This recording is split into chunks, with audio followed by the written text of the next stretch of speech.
This is Tim Corwin, coming to you live from the city of Lebanon. Welcome to our New Hampshire Planners Association brown bag discussion. It's a legislative primer presented by Ben Frost, who needs no introduction, but to the extent that he does, Ben is the New Hampshire Planners Association treasurer, and he's also a crucial member of our legislative subcommittee. He knows all and keeps us informed, and is a great resource and keeps us up to date with our legislative tracker. In any event, in beginning our discussions this year with the legislative subcommittee, there's some newer members, and we always need a refresher. And Ben offered to give the legislative subcommittee a refresher on the legislative mechanics in Concord, and we thought it'd be a good idea if he did that for the benefit of the entire membership. And by the turnout that we have today, it sounds like there's quite a bit of interest in that. So I think that was a good idea. So without any further ado, I will turn it over to Ben. Oh, thank you, Tim. And Tim, back at you. We are delighted to have you back on the legislative committee and chairing it. So thanks, Ben. Thanks for your willingness to volunteer in this endeavor. Absolutely. So I'm going to share my screen and put up a PowerPoint and get that running.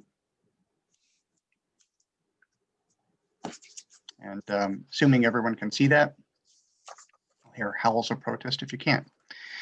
So this really is what I'm characterizing this as a legislative primer. This is not about executive orders, although I strongly encourage you to tune into YouTube and look up Saturday Night Live's send up of the Schoolhouse Rock, How a Bill Becomes a Law video. It is really, really funny, from the Obama administration when he issued the DACA executive order. This is really about how a bill becomes a law in New Hampshire. So, put yourself in the position of a local planner or a local citizen, or just anyone on the street, and you find a problem with a law that exists, or you see a need for a new law. What do? You say, oh, there ought to be a law. Well, what are you going to do then? You're going to talk to your legislator. And we have the unique benefit in New Hampshire of having a really, really, really large legislature. In fact, we have the New Hampshire legislature, with its 400 representatives and 24 senators, is the third largest deliberative body in the English-speaking world. Consider that for a population of 1.3 million people. We have a lot of representation in Concord. That means that you should be able to find a legislator in your neighborhood. In fact, you might even be a legislator. So you can talk to yourself if we need to introduce the bill. The bill drafting process really starts with a legislator has an idea, whether it's their own or they get an idea from a constituent. And we often hear that legislators, when they're introducing a bill, will say this is a constituent request, or maybe a state agency request, or maybe a request from a lobbyist or other interest group to introduce legislation to do something or to prevent something. And so the legislator will file what's known as a complete information form drafting request with the Office of Legislative Services. This is known as an LSR, a legislative service request. The OLS staff, they work really hard to get it right, and I have deep admiration for all the work that they do. They are really terrific, especially when the pace is really frenetic. They're working very long hours, but they're not perfect, and they don't know everything about everything. So redrafting may be required. So there's kind of an iterative process behind the scenes between the legislator who has an interest in introducing the legislation from whatever source and the Office of Legislative Services staff. Note that LSRs are confidential. So we have this list right now of LSRs. They started coming out in December. There's a filing period that runs from, depending upon whether it's the first or second year of a legislative biennium, starts in September and then runs through different tranches into December.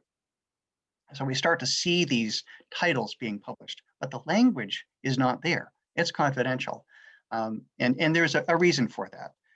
And the reason I'll give is that sometimes legislators propose things that really should not see the light of day. And if it were to see the light of day, they might say, oh, and once they've been convinced either by OLS staff or by others that this is not a good idea and would be really embarrassing for you, or it's completely unnecessary, they can pull it. And so it doesn't create a fuss, an unnecessary fuss.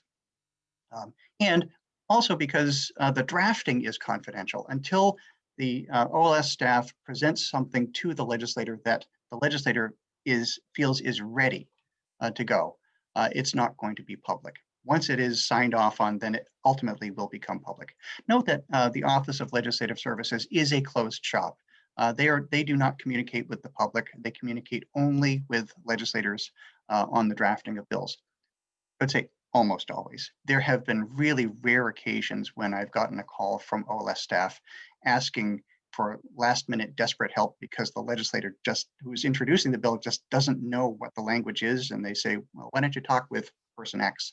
And they will give that call and they'll say, well, we don't normally do this, but I'm asking for your help here.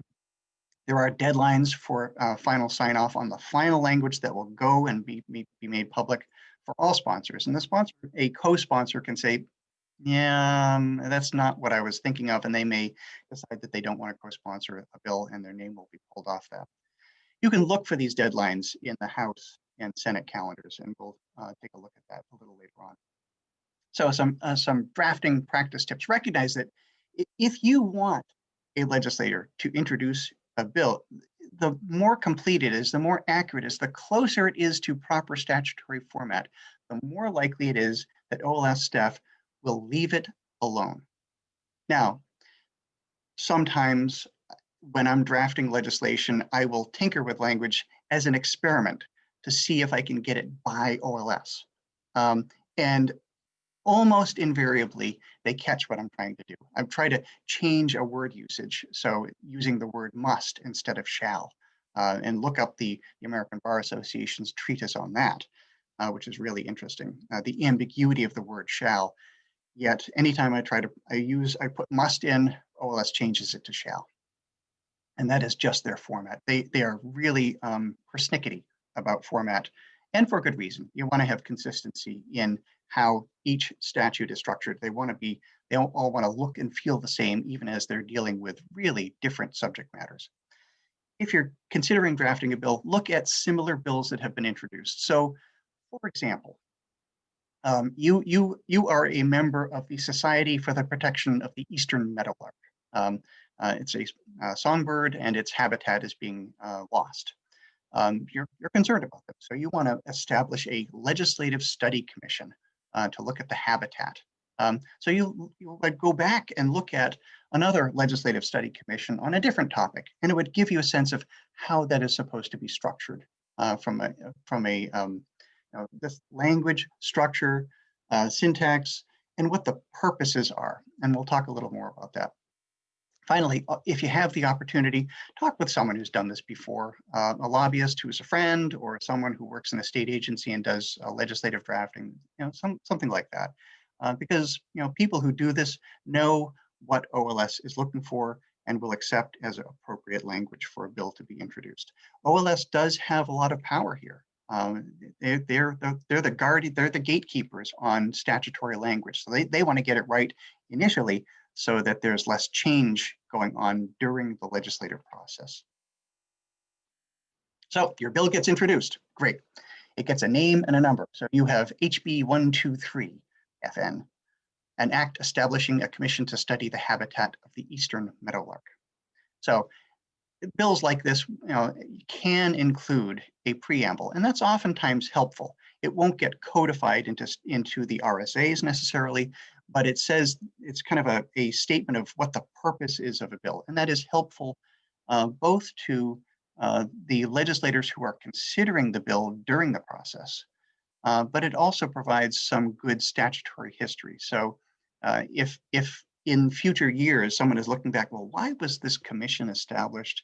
Of course, they're studying the habitat of the eastern meadowlark, but what was the issue at hand? Like you might list the problems associated with habitat degradation. So you can have that kind of thing. That's optional. It isn't always included. In fact, often isn't included, but it is helpful when you're creating a history to be tracked down later on and to educate legislators as they're handling the bill in the process. A bill like this that is establishing a commission would include who the members are, not by name. You don't name people, but by office, who they're representing. So like the one member of the Society from the for the Protection of the Eastern Meadowlark, appointed by the executive director or appointed by the governor or something like that. It can include a list. The legislation can also include a list of organizations to be consulted. So the commission may consult the Society for the Protection of New Hampshire Forests. It may consult the New Hampshire Association of Conservation Commissions. It may consult the Fish and Game Department, the Fish and Wildlife Department, different things, but not be limited to. And it should, a bill like this should also include authorization to propose future legislation. Now, a lot of bills, most of the bills that the legislature deals with in any given year is the legislation itself that they're doing. Here, we're just hypothetically proposing this commission that will have the power, the statutory power, to propose future legislation. What a future legislature may do with that is up to them, but it at least gets the ball rolling.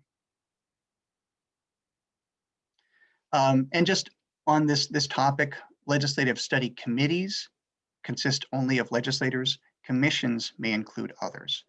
So again, not specific individuals, but representatives of agencies, organizations, and interest areas. So for example, the commissioner of the Department of Environmental Services or designee, and so on. A lot of the, in these bills, a lot of the members are appointed by the Speaker of the House, the President of the Senate, the Governor. And so that gives some political swing to these sorts of legislative acts. Every bill that is introduced in the legislature gets a public hearing. This is the New Hampshire way. In a place like Massachusetts, those in power in the legislature can kill a bill without it ever seeing the light of day, other than being the public knowing that it exists. In New Hampshire, every bill gets a public hearing. So your bill gets assigned to a committee, and in this case, it gets assigned to the House Environment and Agriculture Committee. And recognize if the scheduling, especially this year, is tough. The schedules are tight, so they pack things in. The committees pack things in, and often things run long. So they're oftentimes off schedule.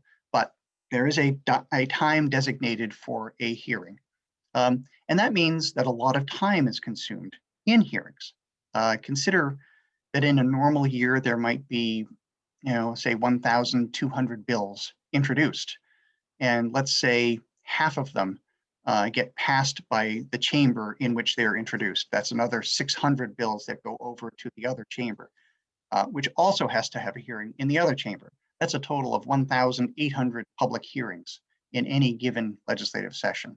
That's a lot of hearings. That's a lot of time spent by committees. That's a lot of time spent by the public trying to follow these. It gets fast, it gets frenetic, and people are really busy, and sometimes they get irritable. But overall, the process works pretty well. The hearings are scheduled by the committee chair, and they are published in the House and Senate calendars. So House committee hearings are in the House calendar, Senate committee hearings are in the Senate calendar. They're also online, and we'll take a look at that. Note that anyone can testify. This year is a bit unusual. Anyone can still testify, but it's all going to be by Zoom. And we'll talk a little bit about that later on. So if you're the representative of the Society for the Protection of the Eastern Meadowlark, you can go, you can testify, you can sign in. You have to, in the House, you fill out a pink card that says you want to testify. Or if you don't want to speak, You can just sit there and sign in and indicate what your position is. Some thoughts on testifying. One, the food is not allowed in the committee rooms, but I'm saying bring your lunch. You be prepared to wait a long time. Unless your bill's hearing is first in the schedule, be prepared to wait because the committees are often off schedule. They can't hold the hearings before they're publicly noticed. They can't hold them before they're scheduled. But that hardly ever happens anyway, because they're always late because most of these hearings last longer than the time allotted to them, sometimes hours longer. So lunch, maybe dinner, no, they don't go that long. Ultimately, they do catch up. If you're going to testify, do have written testimony, but keep it short, maximum 2 pages. You can have some supporting material, but if you really want people to read things, if you want the legislators to read things, keep it compact. Make copies for all committee members. I can't tell you how many times I've heard people go up in a committee room in either the House or the Senate and say, "Oh, I don't have enough copies." Well, why not? Don't you want them to read it? So in the House, most committees have about 22 members. The Finance Committee is larger, has 25 or 6 members. Make sure you have enough copies for all committee members and the committee file and the committee researcher. Make sure that they all get, so I generally make 25 copies, unless it's the Finance Committee, then I make 30 copies. If you have more, do front and back duplex printing. If you have more than that, staple them and punch them for a 3-ring binder, because legislators typically have a 3-ring binder with the bills right in front of them. And if you want your paper not to get lost, but to stay with the bill in their binder, make it easy for them. So email is good too, but legislators get a lot of email. And if you want to avoid it getting buried, do some other form of communication as well. Do avoid form letters, especially if they have typos. Last year there was a story about an advocacy organization that sent out, hundreds, thousands of letters through its network, and all of these letters that went to legislators had the same typo in them. That's kind of a telltale sign. Make it your own. If you have written testimony and you are speaking in a hearing, don't read your written testimony. 1, it's boring. 2, the legislators can read it themselves. And invariably they will go through what you've submitted to them, unless they've really already made up their minds. Be succinct. Tell a story that gets to your point. Stories are really memorable. And then tell the truth and back it up with data. Don't make things up. Be clear about what it is you want from the legislature. Here, you're the representative from the Society for the Protection of the Eastern Meadowlark. You're going to talk about with numbers backing it up, the degradation of the habitat and the importance that the Eastern Meadowlark has played in the dynamic culture of, say, colonial New Hampshire or something like that. I am making this up. Be courteous and passionate, and you can do both. Always be respectful, especially of the legislators. They are our elected officials and they deserve the respect. Don't challenge them by asking them questions. Their job is to listen to you and to ask you questions. And that's how the hearings are conducted. People testify, legislators may ask you questions and then give them answers. Don't shoot back an answer at them. Well, Representative, what do you think? Don't challenge them like that. That's rude.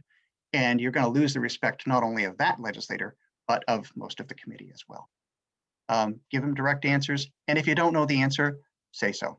Say, well, Representative, that's a great question. I don't have the answer right now, but I'll get back to you, and then follow up. So the committee holds its public hearing. The public hearing is closed, and we're in the House at this point. And in some committees, bills get sent to subcommittees. So for example, the Commerce Committee has 3 standing committees, and every bill in the House Commerce Committee goes to a subcommittee.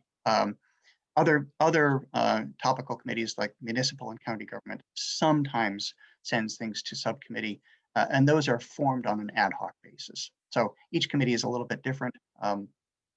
But let's say this goes to a subcommittee. This will get scheduled in the calendar, in the House calendar, for a subcommittee work session. All these meetings are open to the public, but other than the public hearing, they're not public hearings. So the public can attend and listen. But in the subcommittee work sessions, even though they're not public hearings, there is oftentimes a lot of give and take between the committee members and the people in attendance. So there is an opportunity to craft the process, if you will, change the language of bills through interaction, informal interaction with subcommittee members. This is, as I say, where a lot of the action happens. And you have an opportunity to influence the outcomes. The subcommittee will then, if there is one, will make a recommendation to the full committee. And then the full committee will take that up in executive session. And here, the last thing I have here is to say that in the Senate hardly ever does subcommittees, in part because the senators are just too busy. So the work is done by the full committee or by one or two senators or by one senator going back and redrafting something. And that's usually done without scheduling. So say the subcommittee has made a recommendation, or if there's no subcommittee, you've just had the public hearing. So the executive session will be scheduled. Again, this is open to the public, but the public hardly ever gets the opportunity to speak because it is more formal than the subcommittee work sessions. This is the time when a committee will be formally deliberating what it wants to do on a bill.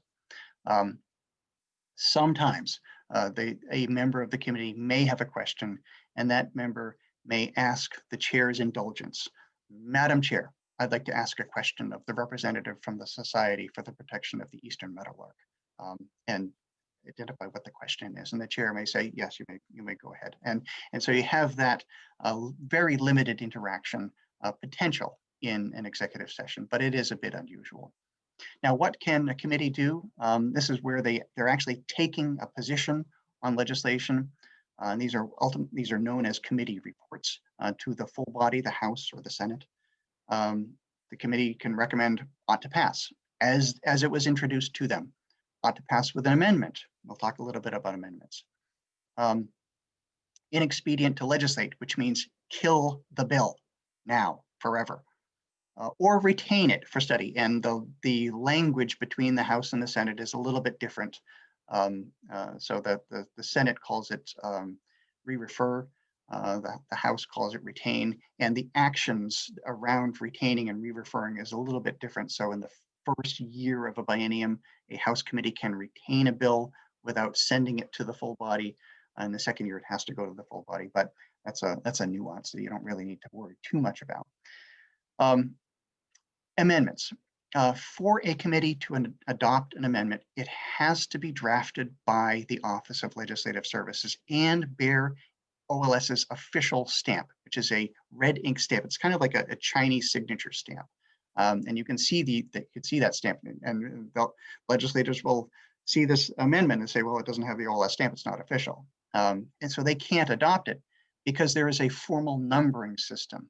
And that is designated by the Office of Legislative Services. So if an amendment is to be adopted, it has to be drafted by OLS. It has to have the stamp. It has to have the number.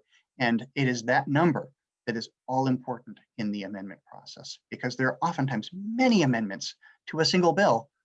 But if only one of them gets adopted, you have to know which one it is. So we then go to the floor, and this is known as floor action. The committee reports are published in the House and Senate calendar, and if your committee report was unanimously adopted by the committee, then it might go on the consent calendar, which means it's a group of bills that get one vote and they all move ahead. But if it's in the regular calendar, then there's an opportunity for floor action. And some bills may also have minority reports. So you have the committee report and a minority report. And bills that have minority reports are sometimes subject to what are known as floor fights, that is, debate which is really fun to watch. And so you have speeches and then parliamentary inquiries. And here, Mr. Speaker, if I loved the Eastern Meadowlark, would I not now show that love and recommend the committees ought to pass recommendation and press the green button? That is a properly structured parliamentary inquiry. And it's instructions to the members of your caucus or the members of your group that this is how you press the green button, not the red button, please. Okay, so you win. A majority pressed the green button. But your bill was House Bill 123 FN. It has a fiscal note. So it is deemed to have some fiscal impact, and it's been sent to different agencies for their evaluation of the fiscal impact on the state budget or the county budget or municipal finances. So that will go in all likelihood to the House Finance Committee, even though it's already passed the House. It'll then go to the Finance Committee for that committee's evaluation of its fiscal impact. The Finance Committee is supposed to limit itself to financial impacts, but the Finance Committee is notorious for not doing that.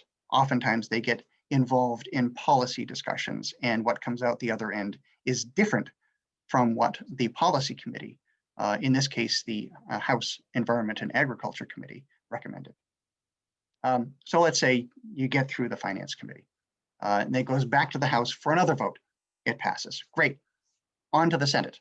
I say wash, rinse, repeat. It's pretty much, on a smaller scale, the same in the Senate. The process is pretty much the same in the Senate as it is in the House. So here's some tips for advocacy. Understand the timing of the process and know when to apply your pressure. In the committee hearing, the public hearing, that is all important. That is part of the official record of the committee's proceedings. In the Senate, they're recorded. Audio records are kept by the Senate, not so in the House. Although things in the COVID Zoom environment, things may be recorded anyway, even in the House. I'm not sure. There's an opportunity to influence a bill in the subcommittee work sessions. And then also prior to floor action, on the day the House or Senate is meeting, you see the lobbyists, and they're called lobbyists for a reason. They're outside the doors to the chamber, giving legislators pieces of paper as they're walking in. Vote this way, vote that way. So there's an opportunity for you and your colleagues, members of the Society for the Protection of the Eastern Meadowlark, to lobby legislators to form this study commission. Then there's also the ad hoc opportunity to run into a legislator who may be critical to the decision on your bill, just in the lobby, in the hallways of the legislative office building, in the State House, in the cafeteria. A lot of the business of the legislature gets done in the State House cafeteria. So don't discount that and use it to your advantage. Also, pick up the phone. Legislators do actually, for the most part, like getting phone calls, as distinguished from emails. Pick up the phone, talk to them, and let them know what you think. The personal touch really can be very, very effective. Some differences between the House and the Senate. Recognize that senators serve on multiple committees, and oftentimes they have hearings going on in 2 different committees at the same time, although the schedule, they try to prevent that. Or they may be introducing a bill in a different committee while their own committee is meeting. So they're oftentimes all over the place. And as a result, they're pretty harried. In the House, however, representatives, for the most part, serve on only one committee and oftentimes develop really great subject matter expertise.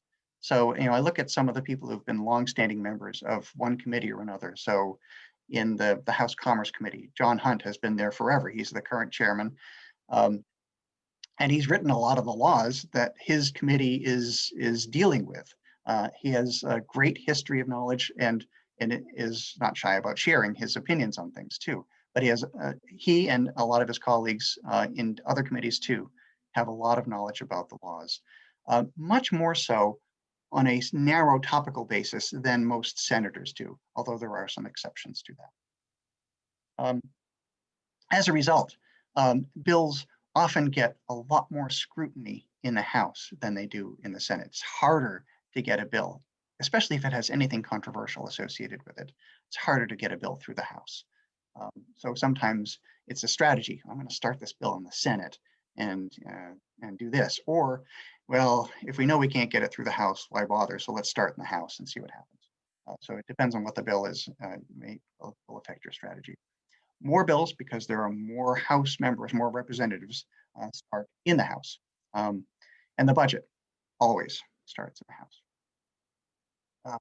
So let's say both the House and the Senate have passed your legislation, but it started in the House, so it passed it. The Senate also passed it with an amendment, so they're different. They have to resolve these differences. The original change, so the Senate has passed it with an amendment. The House then responds to that and says, well, we'll not, well, we can concur, in which case that will go to the governor, or we can non-concur and the bill dies. Because if the differences are so extreme, then there's no chance of reconciling. That's rare.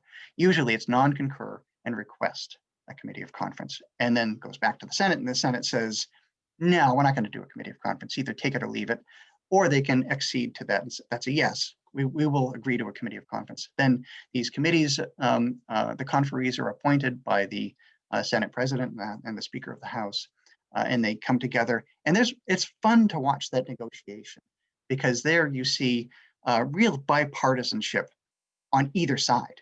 So you see Senate Republicans and Democrats ganging up on the House Republicans and Democrats, because they're loyal to their chamber sometimes. It is fun to watch. And that is where oftentimes a lot of the final negotiation occurs. And there's an opportunity, again, to influence the process, because the conferees will state their positions and then they'll go away. And when they go away, you run over to one side or another and say, well, this would be really helpful. Do you think you could do this? It's an opportunity to change the form of the legislation yet again. So then let's say they agree to final language, that gets reported back to their respective chambers, which then has to be adopted again by both chambers. As you can tell, there's an almost infinite array of opportunities to kill a bill, also to amend a bill. It's really hard, though, to get a bill through that effectively achieves something. It takes a lot of energy, persistence, patience, and knowledge. And then don't forget the governor. Once a bill has been passed by both chambers in the same language, it is presented to the governor for signature, ultimately, and he has 5 days to decide what to do. He can sign it into law, he can veto it, or he can allow it to become law without signature. Just let it sit on his desk and poof, it becomes law after 5 days. If the governor vetoes it, it requires a 2/3 majority vote of both chambers to override it. And that is, in most cases, a very tall order. Governor Sununu vetoed a record number of bills last year, and I think only one was overridden. And that is how a bill becomes a law. And there's the governor signing the law that increases the marriage age. Where does the New Hampshire Planners Association fit in? We have a legislative committee chaired by the wonderful Tim Corwin, and we evaluate bills and determine which ones to track. And our positions are ranged. This is kind of a Likert scale: strongly support, watch, oppose, or strongly oppose. The strong positions oftentimes get a letter and sometimes oral testimony before committees. And the ones that we support or oppose not strongly, we may just sign in to indicate our position. Sometimes we originate legislation, and we always try to coordinate with other organizations, the regional planning commissions, the municipal association, OSI, and more recently with building code legislation, the Association of Building Officials. A couple of resources. The Municipal Association is great. There's this wonderful diagram. This is the abbreviated diagram on the website of the Center for Nonprofits. This was done 11 years ago by Allison Grapponi, and it's really very helpful because it describes all the different steps. And then there's the website. You can find out who your legislator is. You can find bill language and amendments, committee hearings, find old bill history. It's fun to go back and see, did I really say that? And, oh yeah, I guess I still agree with that. I've done that a couple times. And then the calendars, which are really important. So I encourage you to check that out. And we have about 10 minutes left, and I'm going to stop sharing now and turn it back to Tim. Thanks, Ben. Sorry, not sure if you mentioned that we're watching, you may have just said this, but currently we're watching about 43 bills or so. 32 of those are House bills, and 11 are in the Senate. And I just wanted to apprise you of some of the bills that are even among those that are of particular interest to us as planners. And I think for some of these, we may have some of the sponsors with us on this webinar. So I'll certainly give them an opportunity. I mean, I think we can give them an opportunity to clarify any questions that we have. Although I don't know if I think you can just chat. I don't know that you can actually participate otherwise. But anyway, some of the ones that we're looking at that are interesting. There's a number of bills that relate to housing and really are intended or have the effect, at least, of limiting the authority of municipalities to fully control their own zoning. And so some of these include House Bill 132, which would prohibit local zoning ordinance from prohibiting single-family housing on lots that are well, what it says is no ordinance shall require more than a 1/2 acre lot for single-family housing, where such housing does not use a well for its water source and does not disperse liquid from a black water septic tank into the ground of the lot. So the subcommittee spoke about that a little bit at our last meeting, and I think we will continue to hash that over today at our next meeting. Speaking of which, I wanted to let you know that we are meeting about every other week during the legislative session, and we are open to NHPA members. If you'd like to join us for those discussions and be a member of the committee, just let me know. If you email me directly at tim.corwin@lebanonnh.gov, tim.corwin@lebanonnh.gov, I can send you the link. Today we're meeting at 2:30, and I can let you know the next meeting dates as well. So please feel free.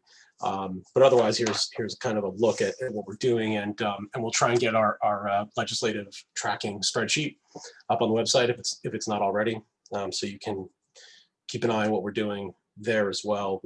We usually update that about every week or so. So anyway, that was House Bill 132. House Bill 588 involves tiny houses, and it's an amendment to RSA 674. And it seems to do two things. One is that it requires that wherever accessory dwelling units are allowed or required to be allowed, that they can be a tiny house, and a tiny house is specified as being, it can sit on a foundation, or it can sit on a chassis, or can have a chassis. So that's a little bit different. But I think probably the more the other section has more import, I guess, for localities. This section of the bill would require that local zoning ordinances allow or accommodate tiny house parks within their zoning ordinance. So that's defined. It seems there are different aspects of the definition, but basically it's you have to allow up to 4 units on a single lot somewhere in your somewhere in your community. So this is another one we have to take a closer look at. This is the first opportunity that we'll have today to really go through a lot of this language. We haven't had access to it before, at least not as a committee to talk about it. So this is one we'll have to take a close look at. But another bill is House Bill 341. And I think one of the sponsors to this bill is in this webinar, and I don't quite understand this one.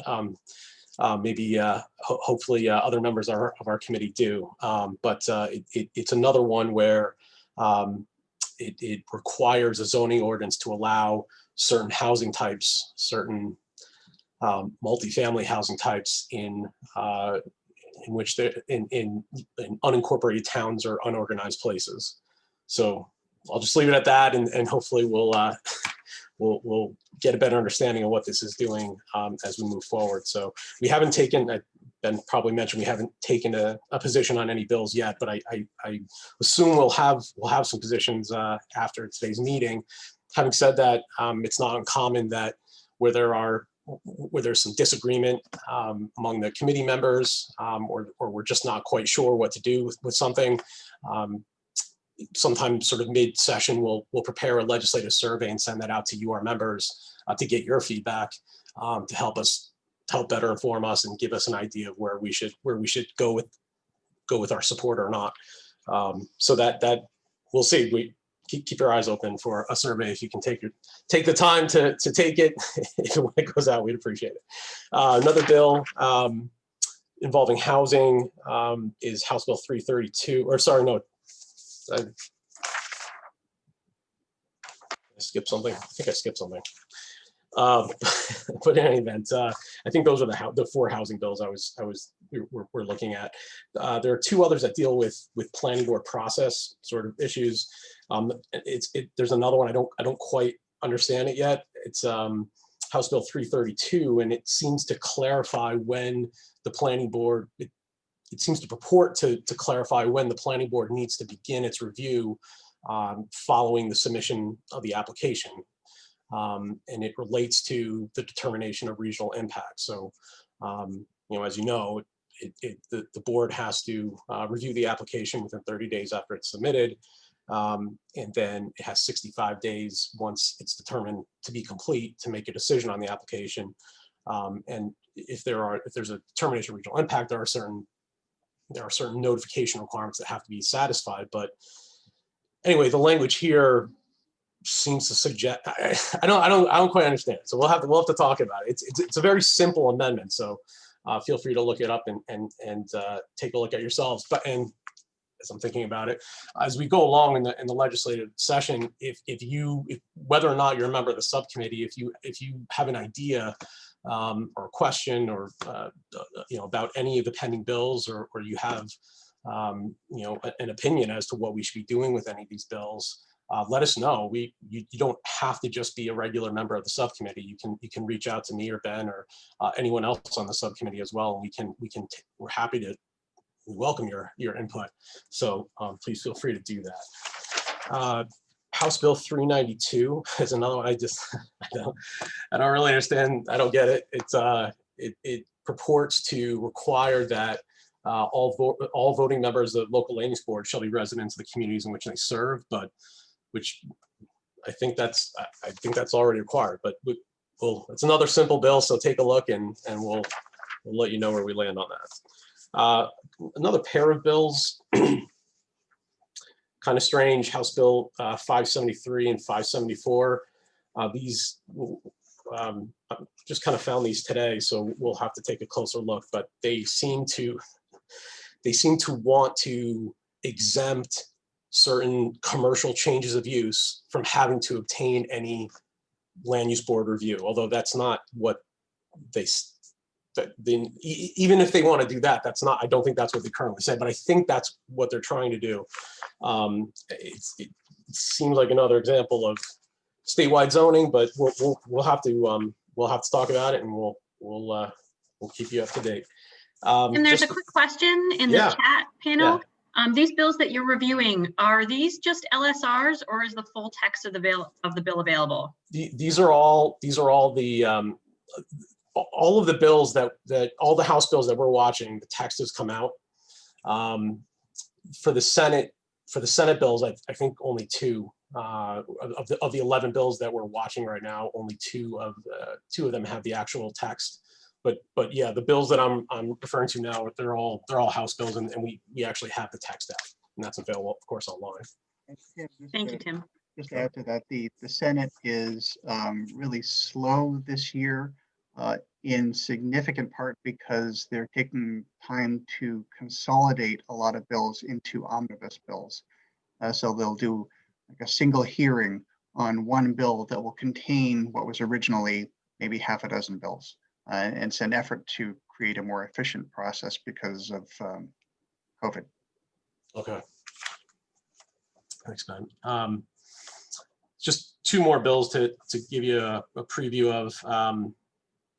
House Bill 284 extends the deadline to submit an application to restore involuntarily merged lots. And Chris Parker, a member of our subcommittee, I think made a good point at our last subcommittee meeting. It should either be, the